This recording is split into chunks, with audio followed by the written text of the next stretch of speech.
जय श्री कृष्णा। स्वागत है आपका सारथी त्रिशला के साथ। कैसे हैं आप लोग? कैसे हैं घर में सब? ज़रूर बताइएगा।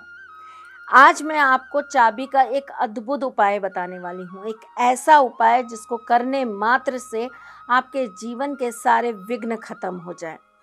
चाबी वो चीज़ है जिसके बिना ताला किसी काम का नहीं।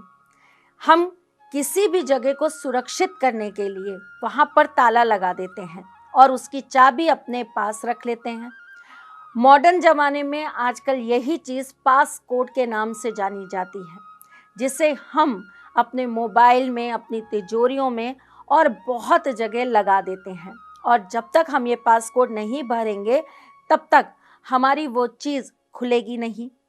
ये एक तरीके से आपका पासवर्ड भी है जो आप अपनी हर जगह पर सिक्योरिटी के रूप में लगा कर रखते हैं। फिर वो आपका गूगल अकाउंट हो, आपका यूट्यूब अकाउंट हो, आपका फेसबुक हो, आपका इंस्टाग्राम हो, आपका फ़ोन पे हो, गूगल पे हो, पेटीएम हो, व्हाटएवर जो भी है, हर जगह आपकी एक सिक्योरिटी काम करती है जिसे हम सिर्फ अपने तक रखते हैं। वो हमें पता होता है कि क्या है और उसी से हमारा सब कुछ बंधा होता है।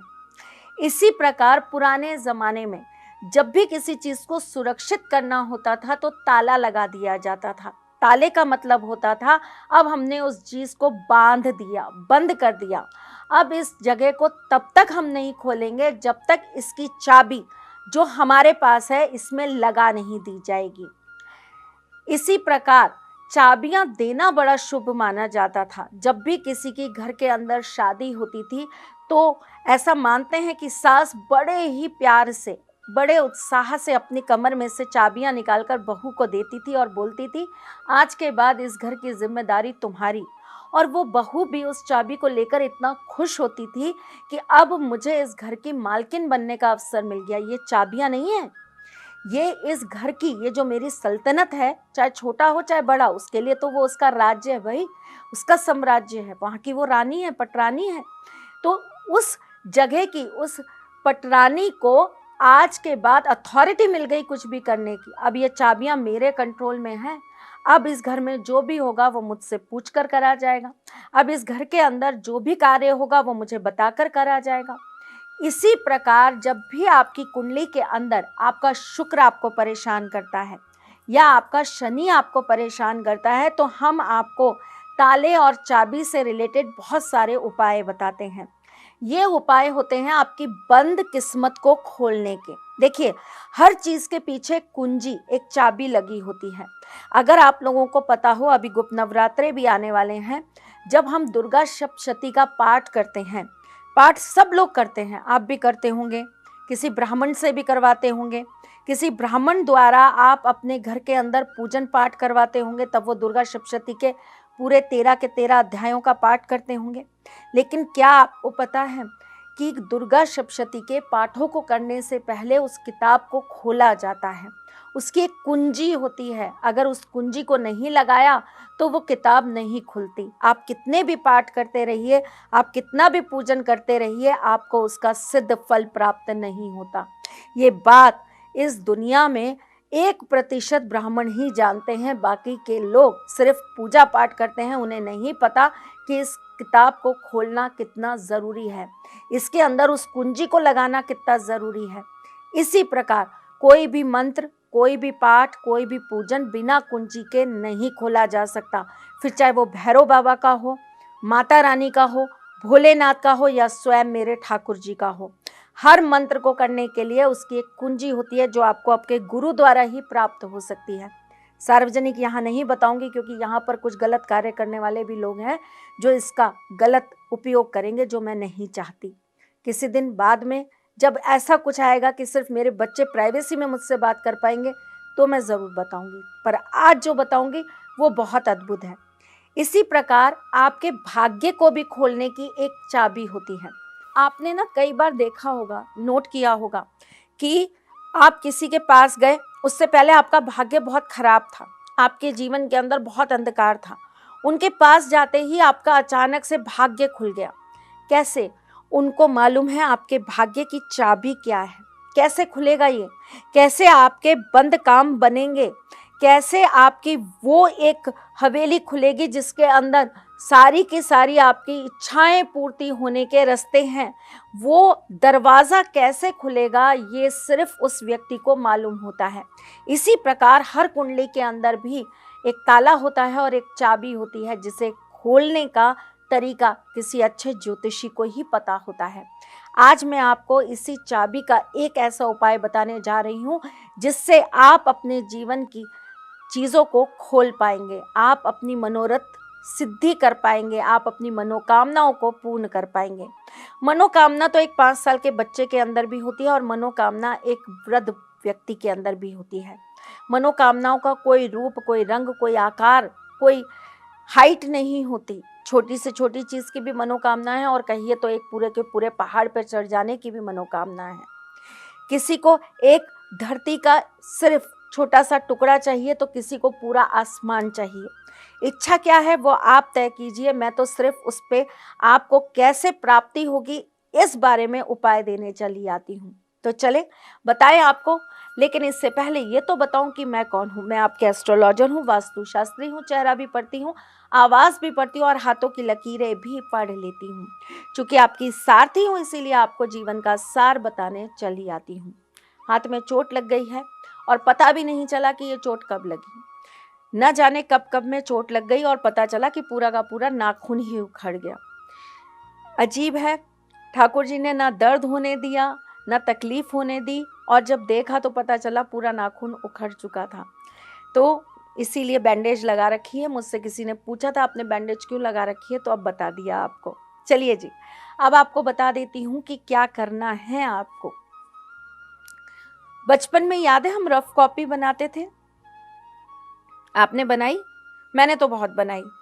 जो पेजेस बच जाते थे ना कॉपियों में से, उनको फाड़ लेते थे और उन सबको इकट्ठा करके स्टेपल करके या उसके अंदर छेद करके उसमें एक धागा बांध के उसको एक रफ कॉपी बना लेते थे। और मेरी वो रफ कॉपी मेरी और कॉपियों से बहुत सुंदर होती थी क्योंकि उसके ऊपर मैं बड़ी कलाकारी करती थी। उसके फर्स्ट पेज को इतना सजाती थी कि वो रफ कॉपी नहीं, वो ऐसा लगता था पता नहीं क्या ही चीज़ बना दी मैंने। तो ऐसी ही रफ कॉपी आज आप फिर बनाएंगे, सजाएंगे नहीं कोई बात नहीं चलेगा, लेकिन आप 11 पन्ने लेंगे। ये वाइट कलर के पन्ने भी ले सकते हैं, ये किसी कॉपी के पेज भी आप ले सकते हैं। किसी पुरानी कॉपी में जो पेज बच गए हों उन्हें भी निकाल लीजिए, बस उन पर कुछ लिखा ना हो। 11 पन्ने ले लीजिए। सबसे पहले पन्ने पर नीले रंग के पेन से आप अपने ईश को स्मरण करेंगे। तो आप वहाँ पर क्या लिखेंगे? श्री। सबसे पहले आप श्री लिखेंगे। उसके बाद नीचे आप गणेश जी का स्मरण करते हुए लिखेंगे ओम गम गणपते नमः।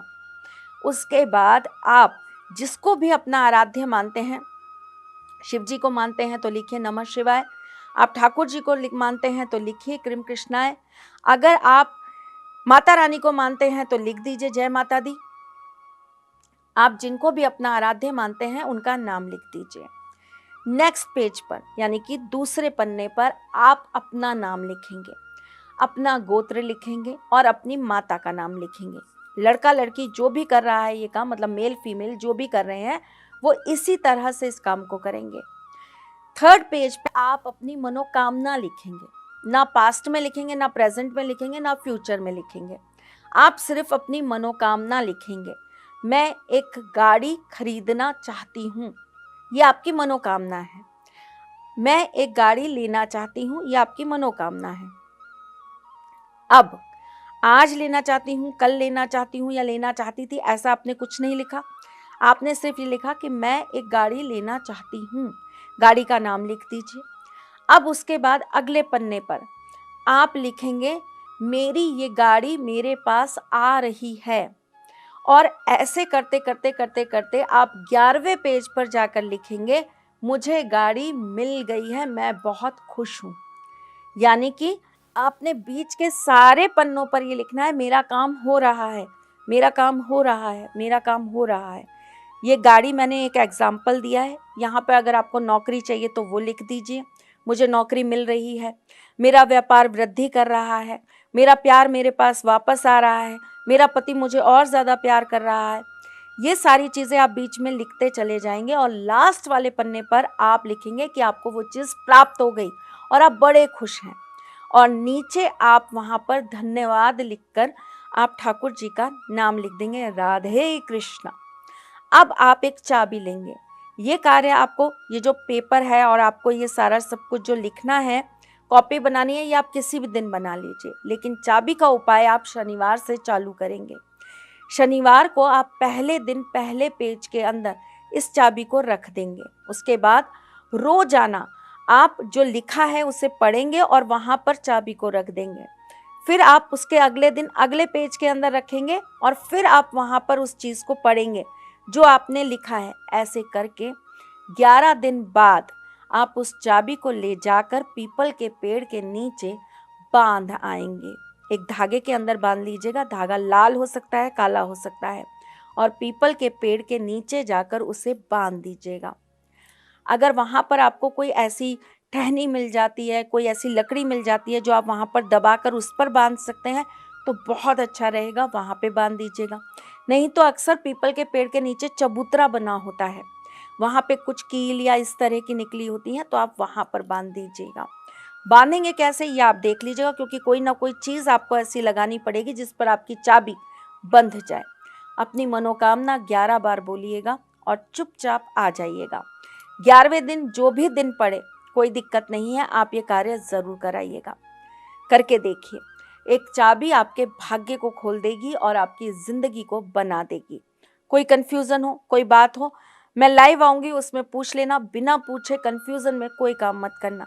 चलिए जी, आज के लिए बस इतना ही। मैं फिर आती हूँ कुछ नया, कुछ अलग, कुछ अद्भुत लेकर। तब तक के लिए मुस्कुराते रहिएगा, रिश्तों में मजबूती बना के रखिएगा, अपने साथी के साथ यूं में जुड़े रहिएगा, प्यार देते रहिएगा, प्यार लेते रहिएगा। ख्याल रखिएगा अपना और उनका जिनसे आप प्यार करते हैं। मैं जल्द आपसे मिलने आऊंगी, तब तक के लिए राधे कृष्णा। सारथी मां त्रिशला ज्योतिष के क्षेत्र में विश्व विख्यात नाम है। ज्योतिष शास्त्र में पीएचडी मां त्रिशला पिछले 22 वर्षों से ज्योतिष की सभी परंपरागत विधाओं के साथ साथ अनेक दुर्लभ गुण विधाओं जैसे परछाई एवं नव्स के अध्ययन से अपनी सटीक भविष्यवाणी और पूर्वानुमान के लिए विख्यात हैं। अपने उपायों द्वारा लाखों लोगों का जीवन संवार चुकी मां त्रिशला लगातार 2016 से ज्योतिष विभूषण अवार्ड प्राप्त कर रही हैं। साल 2018 में उन्हें उत्तराखंड के मुख्यमंत्री त्रिवेंद्र सिंह रावत ने ज्योतिष विभूषण अवार्ड से सम्मानित किया था और साल 2016 में उन्हें राजस्थान में बेस्ट एस्ट्रोलॉजर के अवार्ड से नवाजा जा चुका है।